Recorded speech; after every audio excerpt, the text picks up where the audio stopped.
There's a number of areas that there is some sort of assistance, and that is the banks allowing you to defer payments. I've not gone into their nitty-gritty because it's one that I'm not overly in favour of. I've spoken about this with a couple of our clients. They may delay payments, but the interest, my belief is, will continue to accrue, and that's going to put you behind. So if you can continue to meet those loan repayments, or restart them as soon as possible. There's the offer from the banks to lend you unsecured amounts. Once again, the pitfall is tomorrow or the day after or the week after or the month after, you've got to pay it back. And that's the thing that really concerns me, being able to, that people will rush in and borrow monies or defer payments. Thank you for tuning into the show, whether you are watching this on martialartsmedia.com or on YouTube, or listening while on the move on iTunes, Spotify, or Stitcher. This is the Martial Arts Media Business Podcast. My name is George Fourie, and on this show we interview top martial arts school owners, share success stories, share martial arts stories from great martial arts experts, and then we talk about lead generation and marketing strategies in between. So a quick heads up before we jump into the show. I just wanted to make sure that you are already part of our Martial Arts Media business community. It is our free Facebook group where we hang out every day. We talk about lead generation, marketing, and all things martial arts. You can jump in by either clicking a link close to this video or go to martialartsmedia.group. So not martialartsmedia.com, just martialartsmedia.group. That'll take you there. That's the best place for you to go after the show. We are in there every day, and there's a bunch of free resources that we have already uploaded into the group. Things about how to attract the right students, how to increase your sign-up base, how to retain more members, etc. So jump into the show. I will catch you in the group once the show is done. Enjoy. I'll speak to you soon. Welcome to a live recording of the Martial Arts Media Business Podcast. We are doing this via Zoom. We are doing this as a live session. If you are in the Martial Arts Media business community right now, you can look for the link attached to this video. Jump on. That way you're going to get the most out of this call. So the purpose of this call is to bring you up-to-date information about finances, what to be doing with your finances at this point in time, and stimulus packages, Jobkeeper updates, things that are relevant to you right now. So to deliver that for you, I've brought on the one and only martial arts accountant, David Simpson. How are you today? I'm fine, George. Thank you. How are you? Very good, thanks. Perfect. So we did this session live in our partners group, where we work with school owners on marketing and so forth. Obviously, that's not the core topic right now. We're more focused on a lot of retention and doing pivoting with videos and keeping businesses afloat is a lot of the focus. And so I wanted to kind of do a rerun of that session, and I wanted to do this as a podcast. Just that, number one, obviously things are changing day to day. Information is constantly being updated. There's new information coming out that we need to be up to date with. So I wanted to bring David on and get this out to you. And there we go. So David, first up, just before we get started, if you can give us just a 2-3 minute roundup, just who you are, what you do, and so forth. I'm a martial artist. I run a dojo here in Cowra, plus another one in Cootamundra, about an hour and a bit away. I've been a martial artist since 1978. It goes back a few years. I've been running the school for the last 12, 13 years. In all that time, I've also been a chartered accountant. I did my studies and I took over running my own practice back in 1988. I would say to people that I've been in the industry for 40 years. I've probably got 25 repetitious years where I've done the same thing over and over again. And on top of that, another 15 years of real experience where you're doing stuff and changing what you're actually doing. I'm moving my accounting practice to focus on gyms and martial arts schools, because that's where my passion is, and I think I've got a lot to offer to them. In my own personal training as a martial artist, I'm a 3rd degree black belt. and also a black belt equivalent in Muay Thai. Go overseas to train in Thailand, but that's been cancelled because of things happening now. But I've also managed to travel to China, New Zealand, Japan, all as part of my martial arts. All right, fantastic. Okay, so if you're on this call live, please use the chat feature and ask questions. If you're watching this on Facebook, jump onto the Zoom session. That way you'll be able to ask questions and you're going to get the most out of the session. So I want to first off ask, when the whole pandemic started and as the shifts have happened over the last couple of weeks, what are the first things that you did in your business as an accountant? What did I do in my business as an accountant was I just went back and had a look at what we could afford to do as far as what's going to happen to our income. We made decisions on how we were going to proceed forward as far as we decided we were going with the video classes and things like that. And then we had to decide what was going to keep us in good with fair trading. We had to make sure that we weren't asking people to pay for a full service which we weren't delivering. So we went back and restructured our fee system for the time being. We notified our students and their parents of this, and we moved forward from there. We also then looked at what we could afford to do without government support. That was really important for us. We knew we wanted to keep this going. In my own case, what is also interesting is I'm actually constructing a new building for the dojo at this very time. We're about a third of the way into it when the pandemic hit. We're about 80% completed now. So that's still happening. And so that's in the back of my mind as well. But it was a matter of restructuring, looking at our staffing situation, what we could do without killing ourselves. Gotcha. Okay, so what information is pressing that martial arts school owners need to know right now? And let's just start there, and then we can elaborate on stimulus packages, Jobkeeper, and all those type of things as well. Well, I was going to say that the main things that are important now is the Jobkeeper. That is the major assistance that is being offered to all businesses, and in particular the martial arts schools. A lot of the other assistance out there that they're talking about, and I haven't looked at individual states as far as the state's own grants, but I know in New South Wales, the 10,000 grant that they're offering in New South Wales is going to be useless unless you have employees. So it just doesn't appear. So it is looking at what's going on in these various areas, because that is what's going to financially keep a lot of us afloat and allow us to walk out of this at the end of it with a very, very strong business again. Okay, so more on that, are you saying that if you don't have employees, you don't qualify whatsoever? Okay, if you don't have employees, you qualify for Jobkeeper, or you can qualify for Jobkeeper, but you don't qualify for some of the earlier assistance packages that were announced. So there was the cash flow to businesses one, which was between 10 and 50,000 in the first instance. Only applies if you have employees, or had employees. So that's not going to apply to some, but it will to others. The non-assistance ones, as I call them, the increased write-off of assets and things like that, if you spend up to 150,000, it sounds good, but for most of us, it's not going to be anything that applies because we don't have the cash flow to go ahead and do those things. So a lot of the initial stuff that came out was actually of no major assistance to anyone. It was just to make people feel good. And that's a horrible thing to say about the government, but sorry, that's where I sit.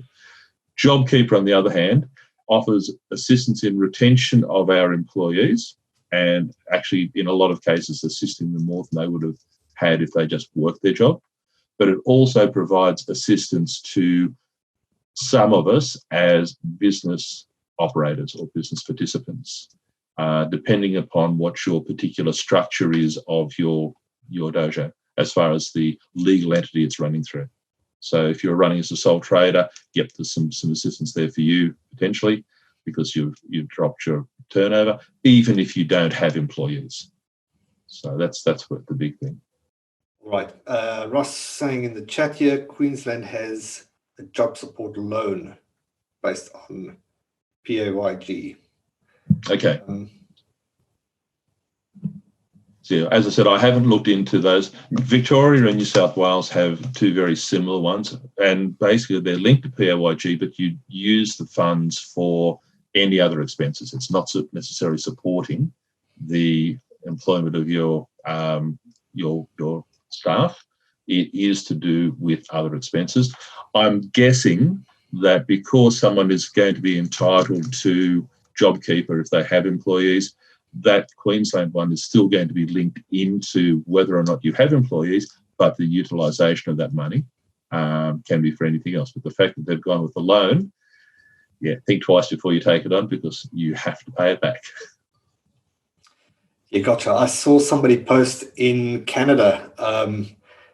He was using, well, the bank actually offered him all this delays on payments and so forth. And when he calculated it, it was costing him $5,000 to actually do it. And he had no way to actually get out of it. So there was no way to back out. What are the pitfalls in this? Like if we had to be real devil's advocate, a lot of it looks great.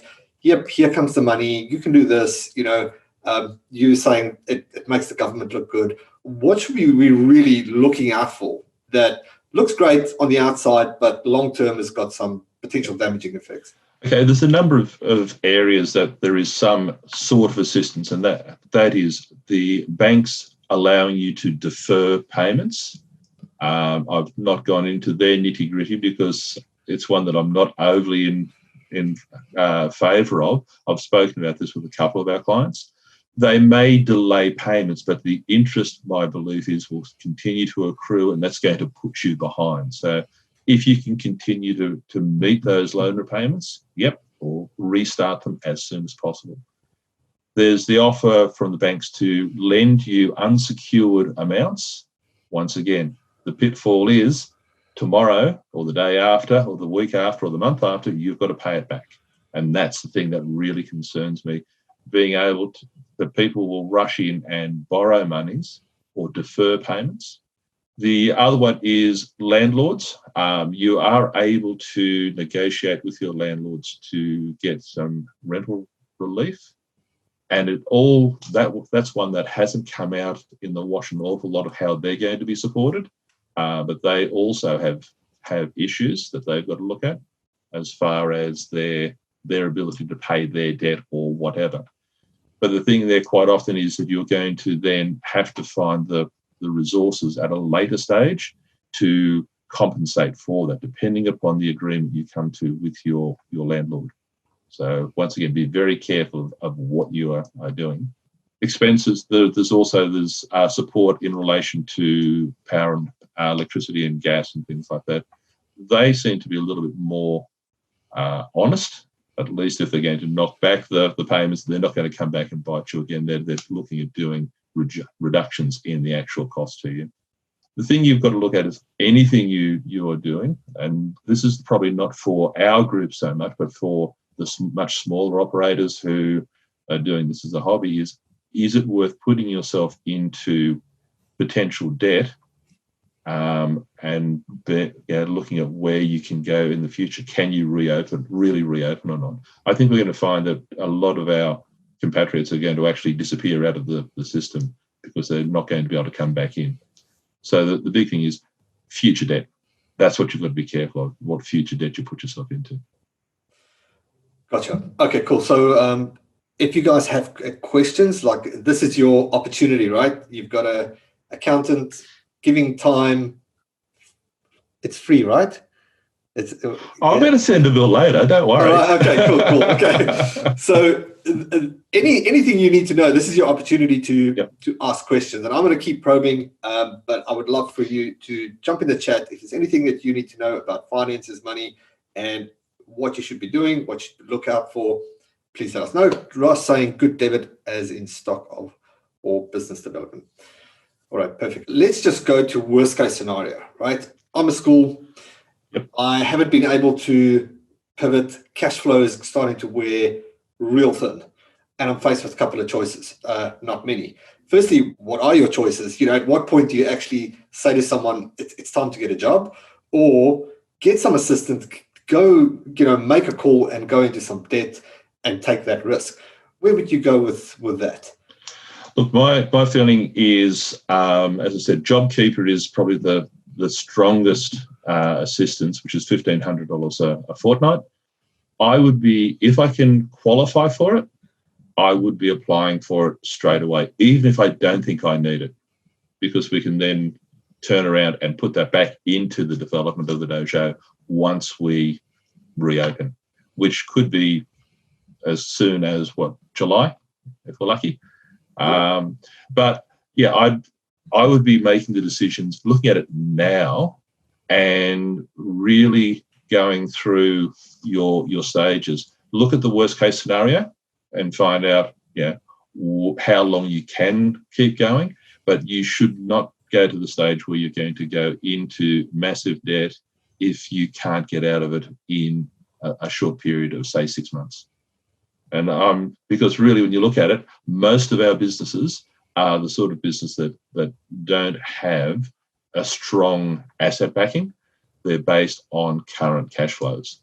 And if it means closing it down now and then reopening in 6 months' time and starting that up, that's going to be a better option than digging yourself a really deep financial hole now and trying to trade out of it later on.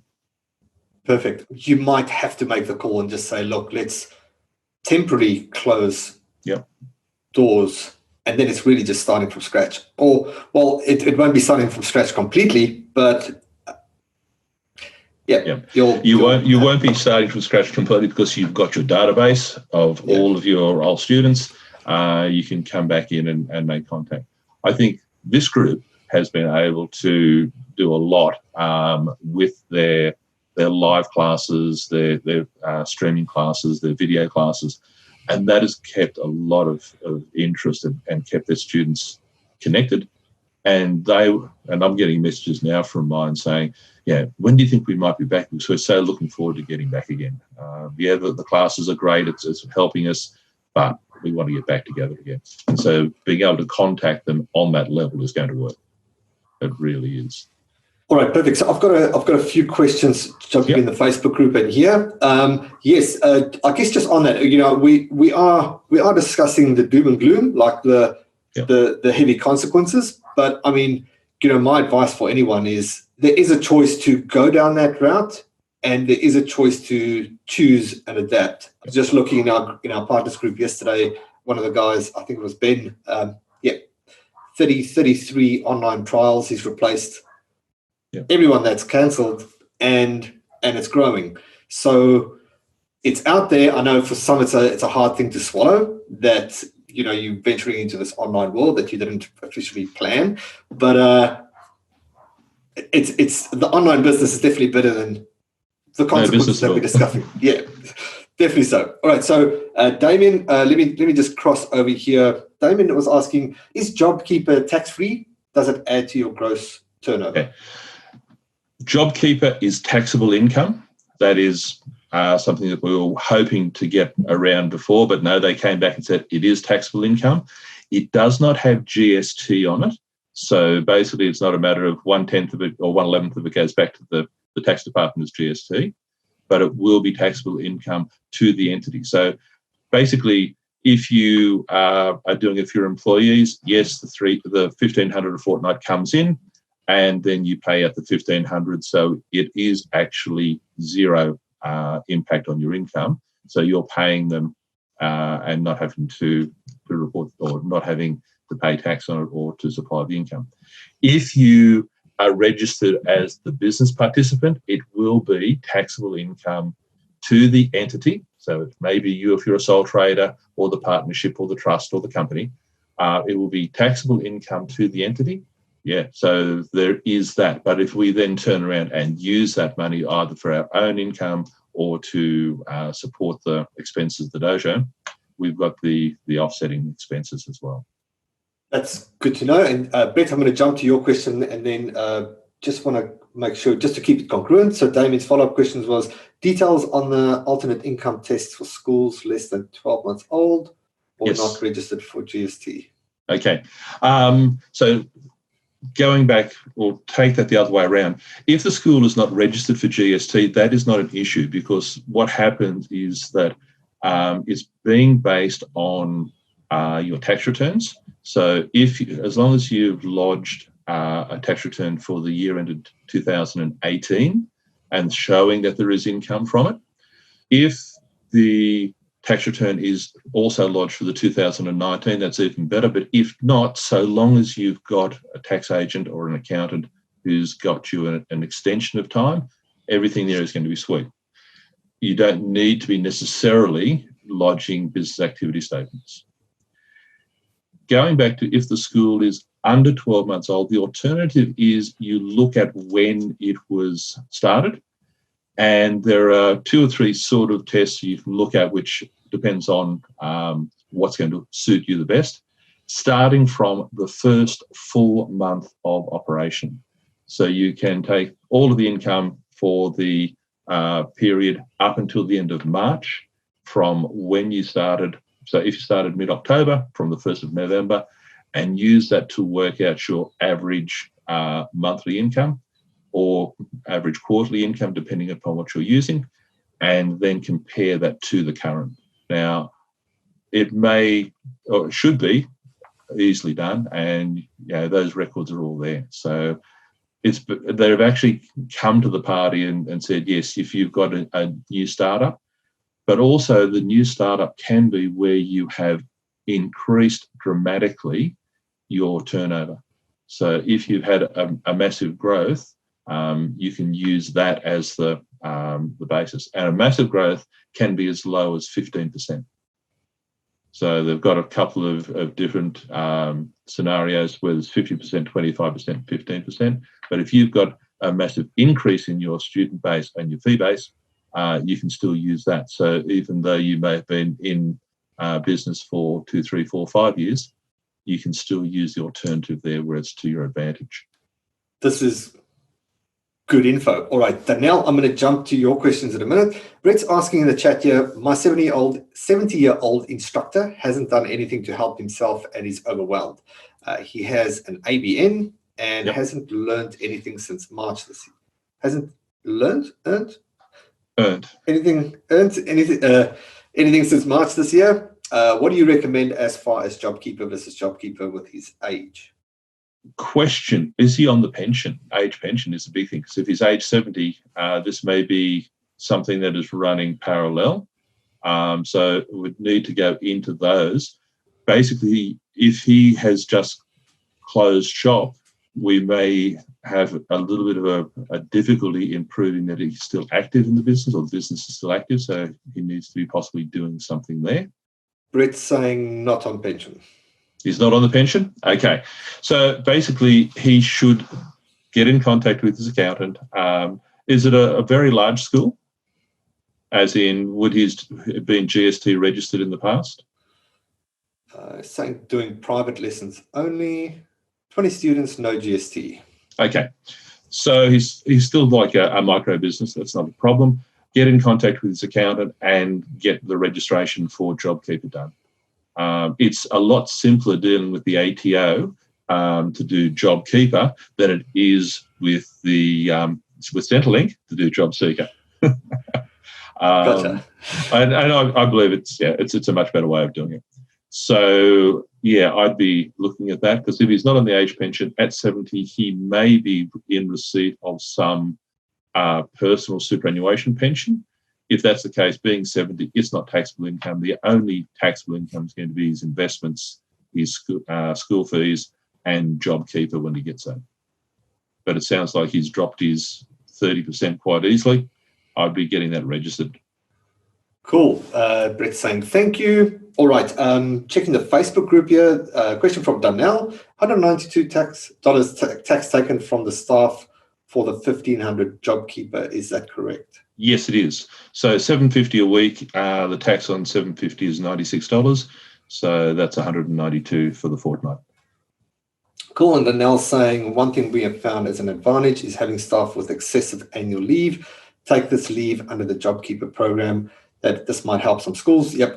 Actually, my wife's a radiation therapist as well. They've all been annual leave. Yep. Yep. Annual leave at home. Great. What we all want. All right, cool. Let's see. Diana. Hey, Diana. I don't have employees. I've applied only to JobSeeker and it has been declined as my partner earns $2,000 more of the threshold. Yep. However, he has spent more money of his salary trying to adequate his home office. Any suggestions to make it fair for us? Okay, for you, for starters, so you run your own school as a sole trader? That's the question. And if we can get a yes or no back on that. If you're running it as a sole trader, you can still register for Jobkeeper for yourself so long as you qualify under the reduced turnover. So if you can meet that, what you do is you register for Jobkeeper. Once again, tax department, I know everyone hates them, but they're a lot easier to deal with than with Centrelink. And you will qualify for that. Diana's saying yes. So yes.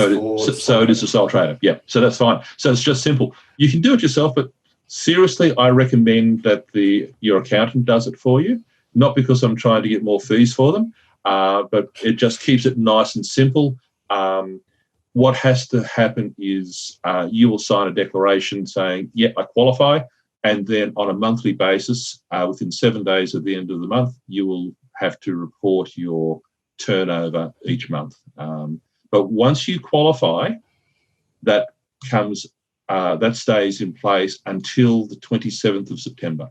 So you'll receive payments all the way up to there. So even, say, for example, if we go back to running our dojos at full speed from the 1st of June, if we've qualified for Jobkeeper, we will continue to get those fortnightly payments made. And we would continue with our employees paying them, of course. But if it's for ourselves, we continue to get that, and that is going to help subsidise getting up and running again.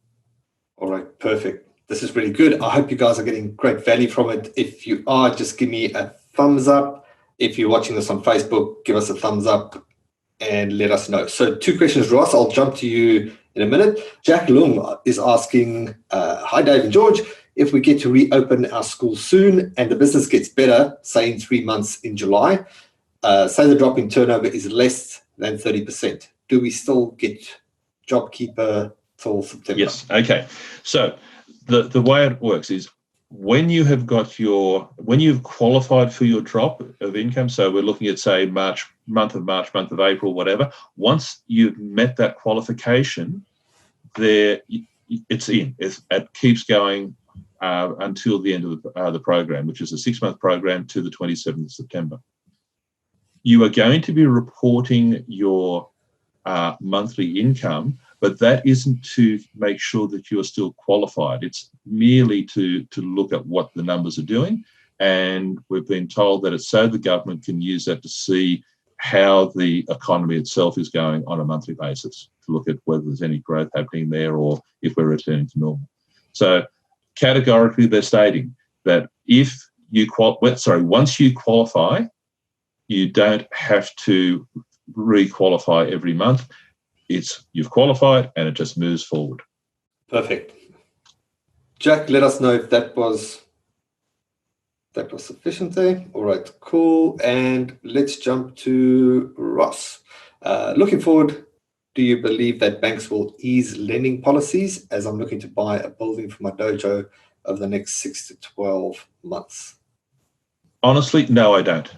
That's the reason for that is they are scared as hell. With all the, not just with this, but prior to this, the investigation that went into the banking system, they clamped down really harshly on what they were doing. They're looking at supposedly giving some leniency at the present time, and if they do that, they're going to put themselves in a situation where they can't afford to be too lenient once we come out of this again. They're going to stay fairly harsh because they've had their fingers burnt. There's just no way that they're going to be, back to the 80s was a wonderful time for borrowing. You walk in there and say, look, I don't really need the money, but can I have a couple of $100,000 and they just give it to you? But in more recent times, the investigations into them, the Royal Commission, it just brought up too many things, and because of that, they're very, very gun shy. Okay, perfect. So follow up here from Jack. Some people got PAYG boosting when they lodged their BAS on the 28th of April. Some lodged 2 weeks and got nothing. Do you know what's happening? System over crashed. Typos, some lodged 2 weeks in advance but got nothing. That's interesting. I'm not sure how they can lodge 2 weeks in advance, because depending if it's a BAS, they've got to report their GST sales, etc. Basically, it is just a system thing. They're doing their best. They still have got a 2 week time frame. Of course, to be eligible for that cash flow boost, they had to be registered before the 12th of March for PAYG withholding. So some of those who aren't getting anything may be the ones that were not registered for PAYG withholding. But I've seen the ones that my clients that have been lodged, they've been coming through fairly quickly. Cool. So just checking in for some questions. Jack, let us know if that was sufficient. If you are on the Zoom call, Brett, Damien, Ross, Diana, any other questions from you? And if you're watching this in the Facebook Live, give us a shout if you have a question. I know there's a bit of a delay in the Facebook group. While we're just waiting for one last take of questions, anything that you'd like to add? Anything that I haven't asked or haven't explored, or that you know is good to pay attention to now and in the next coming months? And especially next coming months, obviously in the lockdown state, what we're in at the time of recording this, versus when we start swapping things around. I suppose I've been focusing on what's happening now in the lockdown stage and looking from the point of view of what's going to be coming to us in the form of assistance. Once we come out of this, we haven't got a big time frame to make use of any of the benefits that the government are offering us from a tax point of view, because 30th of June, it switches off unless they decide to extend. I think the main thing is that we really need to look at what skills we've picked up over this period and how we incorporate that back into our business. I mean, it's time to look at our business not as just what we've been doing. We were talking about the 70-odd-year-old sensei who was just not done anything. And that may not be to do with his classes or anything else, but I think we've gone into a very, very rapid learning period here that gives us a chance to take a little bit of time to step back and look at our businesses, our dojos, from the point of view of, gee, what can we do here? What can we do to expand and make this even better? How should we be using technology and things like that? I know it's not the straight accounting thing, but they're the things that are going to provide you with extra income streams and also the way to move forward. I think we should also be looking very seriously as what is the structure of our business. And an example that I'll give is if you have a situation where you have two or more business owners running their business through a partnership, and they're just doing it as a partnership and not taking any sort of salary in the form of PAYG withholding, under the current circumstances, you can only get support for one of them. Wow. So you may have three people who are actively working in the business and working it hard and are drawing their salary, their income from it. Only one will get supported, because you can only have one business participant unless they are an employee, which means sole traders, there's only one of you anyway. If it's a partnership, there could be up to 20 technically, but if it's running through a trust or a company, you really need you have the opportunity there to do a PAYG withholding, and so everyone who's on wages can be supported. So, we're not going to have another pandemic, we hope, but there are a whole lot of reasons why we should look at how we're structuring our businesses. That's a big thing. Perfect. So just and I'm going to take this as probably the last question. Jack saying the session is very helpful. Thanks once again for putting your time together. Yeah, thank you so much. A couple of questions jumping in here. So Ross asking, how long would you ask for rent relief from landlord? I've asked for 6 months. They've offered 2 months. Structure of business you would suggest, company and trust. Okay. I would ask the landlord for 6 months and see what they come back with. The 2 month, and then if they are giving you 2 months, depending on what you're talking about relief, is it 100% relief or is it 50% relief? And then once we get close to the end of that period, enter into the negotiations again, talk to them again. Because the thing is, they don't want an empty building. Any intelligent landlord knows that having a tenant that is paying less than full market is better than no tenant at all, especially in this period where you're actually not doing any damage to the place. There's no wear and tear. It's empty. Yeah. It's not doing anything. So they have got cost granted. If they've given you 100% relief for the couple of months, I would approach them and ask them to seriously consider doing another 2 months or 3 months at half rental even after we're re-established, because there's a lot of ground to be recovered to get us up and running again. And even if it means that we pick it up a little bit later on, but I'd be asking that. As far as the structure side of things, it's horses for courses. It depends very much. If you are a sole trader, you are the only business owner, going into a company may not be necessarily the right thing to do. Having said that, my dojos run through a company. I am the only business owner involved in that company or in the dojo, but I also have another business to the side. And because of the way I've done that, I'm fortunate in that I don't have to aggregate the income from my accounting practice with the income from my dojo in working out if either one of those businesses qualifies for Jobkeeper. And it also means I have the ability to do different things moving forward. It's very much a matter of talking with someone who knows what they're talking about to see what suits you. And they've got to listen, and it's what suits you, not what they want to peddle. Gotcha. Okay, so Ross saying 50% is what he requested, and levels of protection as a question. I'm assuming you're talking about the structure. Yes. You've got to have the appropriate insurances in place is a big thing. Levels of protection are not, with companies and trusts, are not what everyone expects them to be. I think, I've got in a company, I'm safe. No. It depends upon how, because you'll be in there as a shareholder and a director, and it can come back to how you act and what you have in place. So levels of protection may not be 100% there. If you're talking about asset protection as a different thing, that depends upon what assets you have and what people you have in your life as far as partners and things like that, the best way of putting all that together. So once again, it's not a one size fits all. It's a matter of you really need to get it tailored to fit your circumstances. Very much so. Awesome. I think that does it. That was a lot. Thanks so much. That's been super valuable.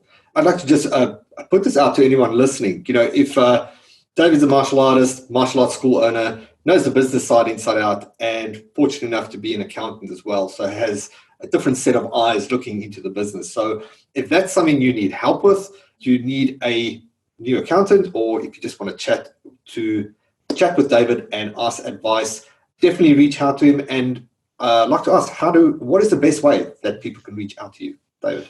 Okay. You can get me through Facebook and things like that, of course, but probably an initial email is probably the one of the quickest ways, or a phone call. So my email, George, I think you have, it's david@baileysimpson.com.au. So it's BAILLIESIMPSON.com.au. Or you can get me on my mobile, which is 0427 400 222. And it just started ringing. No, not yet. Not yet. And I'll tell you, if it comes through as without any identification of the number, I won't answer it. So you'll get a message bank and you'll leave me a message and then I'll ring you back. But you get too many scam calls coming through trying to sell you stuff. Yeah. But no, look, I'm quite happy to speak with anyone because it really is difficult to give a generic answer to a lot of things, especially when you start talking about structuring and things like that. It's a matter of, it becomes a relationship. You need to sit back, have a chat, find out where the person is, what they're doing, what is their situation, and then talk about it. That's perfect. Yeah. So I mean, this was really good, as in to give those generalities, the general consensus of what we were discussing. But if you need the real structure, for your particular situation, do reach out to David. We'll be sharing this video, but we'll also be publishing this on martialartsmedia.com. David, thanks again for your time. My pleasure. Much appreciated. And I'll speak to you soon. Okay. Thank you. Thanks again for tuning in. Was it helpful? Did you get something of good value for your martial arts business? Then please do me a favor and let us know. Leave us a comment wherever you watched or listened to this, or just head over to iTunes and just leave us an awesome review. That way we'll know that we are on the right track, and we'll keep bringing you great shows with great interviews, sharing great strategies and tips. So if you haven't yet, now's a good time to head over to our group, martialartsmedia.group. That's the Martial Arts Media business community.